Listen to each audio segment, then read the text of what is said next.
Welcome to divine news. నేను నీలిమా. ఇక details చూస్తే రైతుల కోసం మరో ఉద్యమానికి సిద్ధం. మాజీ ఎమ్మెల్యే పద్మాదేవేందర్ రెడ్డి, మాజీ ఎమ్మెల్సీ షేరి సుభాష్ రెడ్డి. తెలంగాణ రైతుల పట్ల కాంగ్రెస్ ప్రభుత్వం పూర్తిగా నిర్లక్ష్య వైఖరిని అవలంబిస్తుందని మాజీ డిప్యూటీ స్పీకర్ పద్మాదేవేందర్ రెడ్డి విమర్శించారు. శనివారం మెదక్ జిల్లా బీఆర్ఎస్ పార్టీ కార్యాలయంలో మాజీ MLC Sheri Subhash Reddy BRS party శ్రేణులతో కలిసి మీడియా సమావేశం నిర్వహించారు. ఈ సందర్భంగా వారు మాట్లాడుతూ కేంద్రం నిర్దేశించిన కోటా మేరకే పంటలు కొనుగోలు చేస్తామని రాష్ట్ర ప్రభుత్వం ప్రకటించడం 70 లక్షల మంది రైతులకు తీవ్ర అన్యాయం చేయటమేనని అన్నారు. బీఆర్ఎస్ హయాంలో రైతు సంక్షేమానికి పెద్దపీట వేయగా ప్రస్తుతం రైతులను సంక్షోభంలోకి నెట్టే నిర్ణయాలు తీసుకుంటున్నారని ఆరోపించారు. రైతులు పండించిన ప్రతి పంటను చివరి గింజ వరకు కొనుగోలు చేయాలని డిమాండ్ చేశారు. ఈ మీడియా సమావేశంలో జిల్లా పరిషత్ మాజీ ఉపాధ్యక్షురాలు ఎం లావణ్యారెడ్డి, మార్కెట్ కమిటీ మాజీ చైర్మన్లు బట్టి, జగపతి, ఆకిరెడ్డి, కృష్ణారెడ్డి, పట్టణ party convener councillor Mamilla Anjaneyulu, Medak మండల పార్టీ అధ్యక్షులు ఎం అంజాగౌడ్, మున్సిపల్ కౌన్సిలర్లు బట్టి, ఉదయ్ కుమార్, జుబేర్ అహ్మద్, నాయకులు కృష్ణాగౌడ్, లింగారెడ్డి, కిష్టయ్య, భీమరి, కిషోర్, పట్లూరి, రాజు, మోహన్ నాయక్, సాయి, శ్రీనివాస్ తదితరులు పాల్గొన్నారు. యాసంగి పంటకు రైతు బంధు లేదు. 1 ఎకరానికి అన్నాడు, 1 ఎకరానికి వేసిండు, అంతే. చేతులు ఎత్తేసిండు. 2వ ఎకరం అన్నాడు, ఇప్పుడైతే పూర్తిగా చేతులు ఎత్తేసిండు. ఇప్పటికి 5 సార్లు అయి కొట్టేసిండు రైతు బంధు. రైతు బంధు లేదు, రైతు భరోసా లేదు. యూరియా కోసం పడిగాపులు కొత్తగా యాప్ తీసుకొచ్చిండు. ఆ యాప్ ఎక్కడ ఉంటుందో తెలుస్తలేదు. ఏం చేయాలో అర్థమైతలేదు. మందు బస్తాలు పోయేసరికి మాయమైతున్నాయి మందు బస్తాలు తప్ప ఆర్థికాలు కొనే పరిస్థితి కనబడతలేదు. లైట్లు కట్టి యూరియా కోసం మోసపోయిన రైతు గతి అదో గతి కావు. అట్లా కష్టపడి కూడా రైతు యూరియా తీసుకొచ్చి పాస్పెట్ రేట్లు పెంచిండ్రు. యూరియా తీసుకొచ్చి మరి పొలానికి వేసుకొని పంట పండిస్తే 60 రోజులు సెంటర్లలో పడిగాములు కాసిండు రైతు తప్ప సరిగా కొన్న పాపన పోలే. మొలకలు వచ్చినాయి, తడిసిపోయినాయి, ఆగమైండు రైతు. సెంటర్లలో ఆగమైండు, పనిష్ పెట్టుకొని తిరిగిండు. కొంతమంది రైతులు అయితే గుండె వచ్చి చనిపోయిండు. ఇది రైతు పరిస్థితి. ఆగమైండు.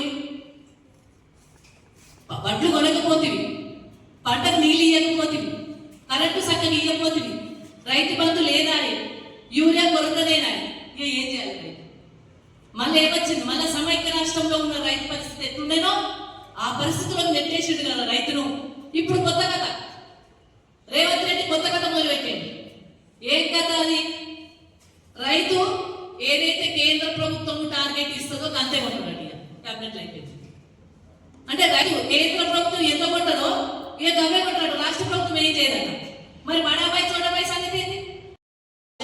కట్టిన ఘనత గౌరవ కేసీఆర్ గారు. పాలమూరు రంగారెడ్డి ప్రాజెక్టులను కట్టిన ఘనత కేసీఆర్ గారు.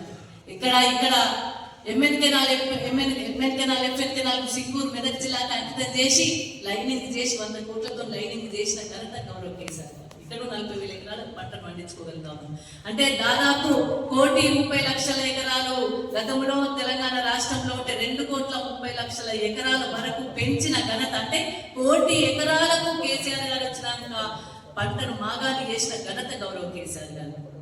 నీళ్ళిచ్చి, కరెంట్ ఇచ్చి, పెట్టుబడికి రైతు ఆగం కావద్దని చెప్పేసి ఏ పాలకుడు ఆలోచించిన రీతిలో ఆలోచించి రైతు బంధు తీసుకొచ్చి పెట్టుబడి కూడా రైతుకి ఇచ్చి కష్టపడకుండా అప్పుల పాలు రాకుండా రైతుకు ఆదాయం చేకూర్చే విధంగా పెట్టుబడి ఇచ్చి యూరియా కొరత లేకుండా అన్ని కూడా అందుబాటులో తీసుకొచ్చిన ఘనత గౌరవ కేసీఆర్ గారు. రైతు బంధు ఇచ్చి, పెట్టుబడి ఇచ్చి, కరెంట్ ఇచ్చి, నీళ్ళిచ్చి, పంట కొని పైసలేసి రైతు బీమా కూడా చేసిన ఘనత గౌరవ కేసీఆర్. ఈరోజు బీమా ఏమైంది? రైతులకు పోరాటాలు కొత్త కాదు, కేసులేం కొత్త కాదు. మేము అన్ని రకాలు ఎదుర్కొని వచ్చినాం. 14 ఏళ్ళు తెలంగాణ రాష్ట్ర ఉద్యమంలో నీకంటే ఆంధ్ర పాలకులు నీకంటే ఎక్కువ సతాయించిన పట్టించుకోలే. ఉద్యమం చేసి తెలంగాణ రాష్ట్రాన్ని తెచ్చుకున్న వాళ్ళం. రేపు తెలంగాణ రైతాంగం పక్షాన్ని నిలబడతాం, పోరాటం చేస్తాం. తప్పకుండా రాష్ట్ర కేంద్ర ప్రభుత్వాల మెడలు వంచైనా సరే పట్టు కనిపిస్తామని కూడా ఈ సందర్భంగా తెలియజేసుకుంటూ తప్పకుండా రైతులు ఎవరు బెంబేలు పడాల్సిన అవసరం లేదు. రైతుల పక్షాన్ని నిలబడదాం. పంట హ్యాపీగా పండించుకోవాలి. రైతులు బాగుండాలి. రైతు బాగుంటేనే రాష్ట్రం బాగుంటుంది. రైతు వెన్నుముక, దేశానికి వెన్నుముక.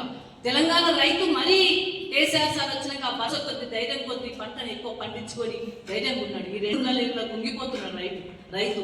కాబట్టి ఈ 2.5 ఏళ్ళ నష్టపోయిన రైతు రేపు మళ్ళీ రాబోయే కాలంలో కేసీఆర్ అంటే డిఫరెంట్ గా మంచిగా మారబోతున్నాం.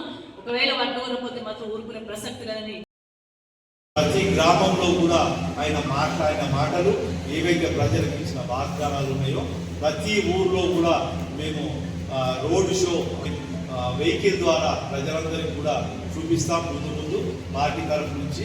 అలాగే కేసీఆర్ గారు అంతా 2014 కన్నా ముందు ఏదైతే పరిస్థితుల్లో వాటిని చూపించి మళ్ళీ ఇందిరమ్మ రాజ్యం వచ్చింది, చాలా మీరందరూ సుఖపడతారని చెప్పారు. 2014 కన్నా ముందున్న పరిస్థితి, ఈ రేవంత్ రెడ్డి ప్రభుత్వం వచ్చిన పరిస్థితులు రెండు ఒకే విధంగా ఉన్నాయి. గతంలో కేసీఆర్ గారి పాలనలో ఉన్న కాలాన్ని కూడా కంపారిజన్గా ప్రతి ప్రజల ఆలోచనలు చేసినట్టు కూడా. మీకు ఈ వీడియో నచ్చినట్లయితే లైక్ చేయండి, షేర్ చేయండి. ముందుగా కింద ఉన్న సబ్స్క్రైబ్ బటన్ పై క్లిక్ చేయండి. ఎల్లప్పుడూ అప్డేట్ సమాచారాన్ని పొందండి.